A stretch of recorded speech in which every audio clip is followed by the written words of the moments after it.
Hello students. Part 1 और part 2 of chapter 2 में हमने डिस्कस किया कि entire time period of early man को हमने डिवाइड किया है बहुत सारे टाइम पीरियड्स में, और हर एक टाइम पीरियड्स के खुद के अचीवमेंट्स हैं। जैसे पैलियोलिथिक पीरियड में ह्यूमंस वे हंटर गैदरर्स, जबकि मेसोलिथिक पीरियड के आते आते humans have started cultivation and animal herding, जिसके वजह से ये लोग सेटल डाउन होने लगे और इन्होंने अपनी नोमैडिक लाइफ की जो प्रोसेस थी उसको धीरे धीरे छोड़ दिया। मगर उसके बाद क्या हुआ? तो चले आइए पार्ट 3 ऑफ चैप्टर 2 में, जहां पे आज हम पढ़ेंगे topic towards a settle life. तो चलिए शुरू करते हैं। आप मैप को देखिए, इसमें आपको एक जगह नजर आएगी कश्मीर में जिसका नाम है बुरज़होम।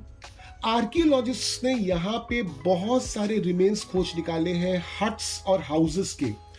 इन हाउसेस को हम लोग बोलते हैं पिट हाउसेस। जनरली ये हाउसेस जमीन के नीचे बनाए जाते हैं जहां पे सीढ़ियां होती हैं इन हाउसेस तक पहुंचने के लिए।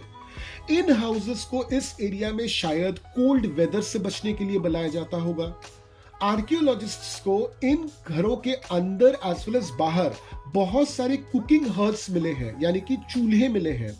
तो हो सकता था उस समय के लोग डिपेंडिंग अपॉन वेदर घर के अंदर या फिर घर के बाहर खाना बनाते होंगे। साथ में आर्कियोलॉजिस्ट्स को बहुत सारे टूल्स भी मिले हैं, और इन टूल्स की एक खासियत है, ये टूल्स पॉलिश्ड हैं और इनके एजेस बहुत ही ज्यादा शार्प हैं।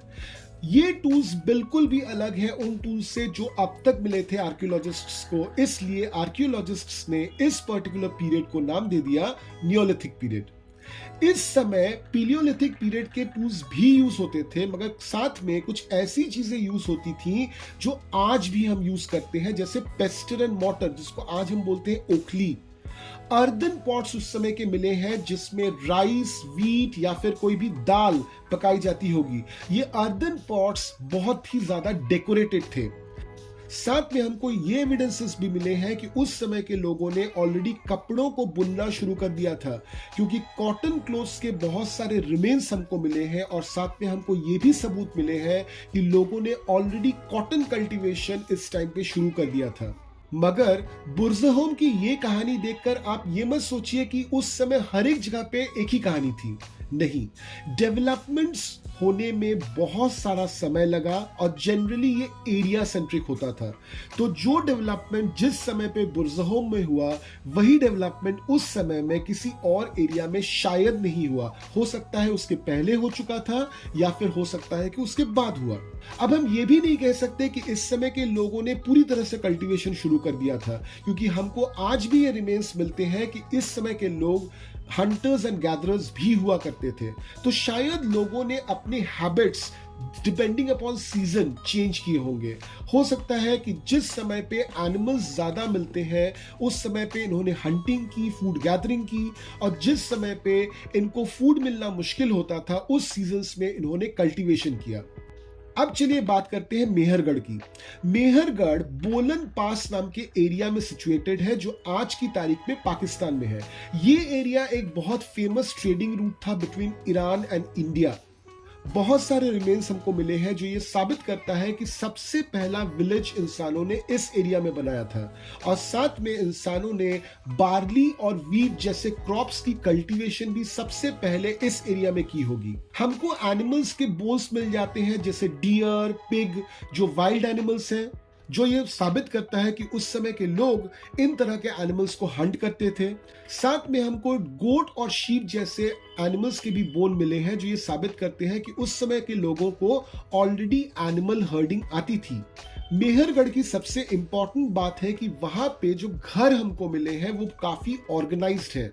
हर घर के मिनिमम 4 कंपार्टमेंट्स होते थे, जिनमें से कुछ एक कंपार्टमेंट सिर्फ और सिर्फ ग्रेन्स को स्टोर करने के लिए यूज होता था। यानी कि इस समय के लोगों ने ये जान लिया था कि फसल सारे साल नहीं उग सकती, तो जिस समय फसल ज्यादा उग रही है उस फसल को काट कर हमको संभाल के रखना पड़ेगा उस समय के लिए, कि जिस समय खाना शॉर्ट पड़ जाए।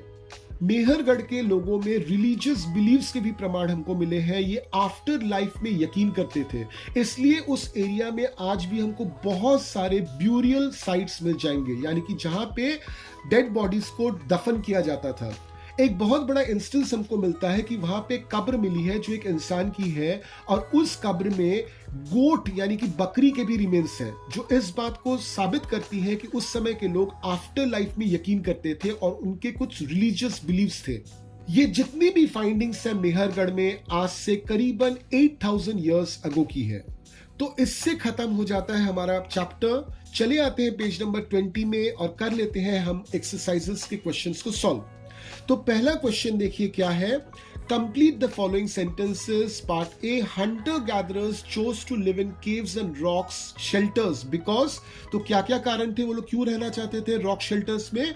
Because they wanted protection from weather and wild animals. 1 का बी देख लेते हैं, grasslands developed around dash years ago. तो मेसोलिथिक पीरियड के शुरुआत में ग्रासलैंड्स आए थे, तो अराउंड कितने साल पहले? It is 12,000 years ago. चले आते हैं क्वेश्चन 2 में, why do people who grow crops have to stay in the same place for so long? तो obviously if you want to grow crop you have to do what? You have to first collect the seed. उस seed को आपको preserve करना पड़ेगा ताकि correct time आने पर, correct season आने पर ही आप उसको बो सकें। एक बार जब climate, soil and water conditions proper हो जाते हैं तो आप इन सीड्स को धरती में बो दोगे, तो ये सीड्स धीरे धीरे प्लांट्स बनेंगे और फिर उनमें फ्रूट्स आएगा, सीड्स आएगा जिनको हम कंज्यूम कर सकते हैं। ये पूरा प्रोसेस जो है ये काफी टाइम टेकिंग प्रोसेस है, तो इसलिए जब लोगों ने प्लांट्स को ग्रो करना सीखा तो इनको एक लोकेशन में बस जाना पड़ा। चले आते हैं क्वेश्चन नंबर 3 में, why do archaeologists think that many people who lived in Mehrgarh were hunters to start with and that herding became more important later? Mehrgarh में आर्कियोलॉजिस्ट्स को बहुत सारे रिमेन्स मिले हैं ऑफ डियर एंड पिग्स, जो ये साबित करते हैं कि इन एनिमल्स को शायद उस समय पे हंट किया जाता होगा। साथ में उनको रिमेन्स ऑफ शीप एंड गोट भी मिले हैं, और हमको पता है कि शीप एंड गोट उन एनिमल्स में से थे जिनको सबसे पहले डोमेस्टिकेट किया था ह्यूमंस ने। साथ में ये एनिमल्स झुंड में भी घूमते थे, तो हेंस आर्कियोलॉजिस्ट्स को लगता है कि मेहरगढ़ के लोग पहले तो हंटर्स थे मगर धीरे धीरे वो एनिमल हर्डर्स बन गए। चले आते हैं क्वेश्चन 4 पर, why did hunter gatherers travel from place to place? In what ways are these similar और different from the reasons for which we travel today? तो hunter gatherers travel क्यों करते थे? इसके 4 reasons हैं। First is when animal and plant resources in the area they lived became less, तो उनको उस एरिया को छोड़कर दूसरे एरिया में जाना पड़ा।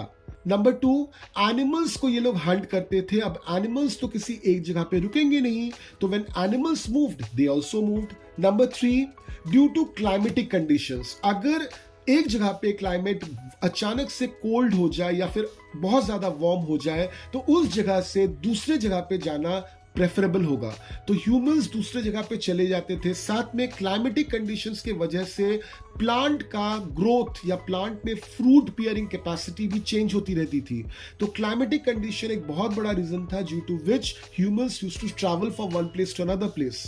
And fourth main reason is in search of water. Early humans हमेशा ट्राई करते थे किसी भी सीजनल या पेरेनियल रिवर के बैंक पे सेटल करने के लिए, तो in search of water they also move from one place to another. आज भी अगर आप देखें तो यही कुछ मेन कारण है जिसके वजह से हम मूव करते हैं। ऑब्वियसली आज कुछ एक्स्ट्रा रीजंस भी हैं, जैसे अगर हम मान लेते हैं people today move in search of work और jobs, and number 2 is people today move for learning about new places, तो मे बी टूरिज्म के नाम पे या किसी एक्सपीडिशन के नाम पे लोग इधर उधर मूव करते हैं आज की तारीख में।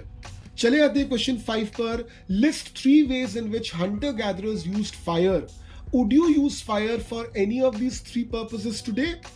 तो hunter gatherers mainly fire use करते थे, number 1 for roasting meat, number 2 for light in the night, and number 3 for protection from wild animals. सोच के देखिए, ये तीनों के तीनों रीजंस आज भी हैं जिस वजह से हम फायर का इस्तेमाल करते हैं। चले आते हैं क्वेश्चन 6 पर, list 3 ways in which lives of farmers and herders would have been different from that of hunters and gatherers. तो lives of farmers and herders were quite different from the lives of hunter and gatherers. कैसे? चलिए 3 points देखते हैं। Number 1 is farmers and herders, इनकी life settled थी, but hunters gatherers had a nomadic life. Number 2 is farmer and gatherers को पता था कि कौन सा फूड अवेलेबल होगा, कब अवेलेबल होगा, and they had a choice कि कौन सा फूड खाना है.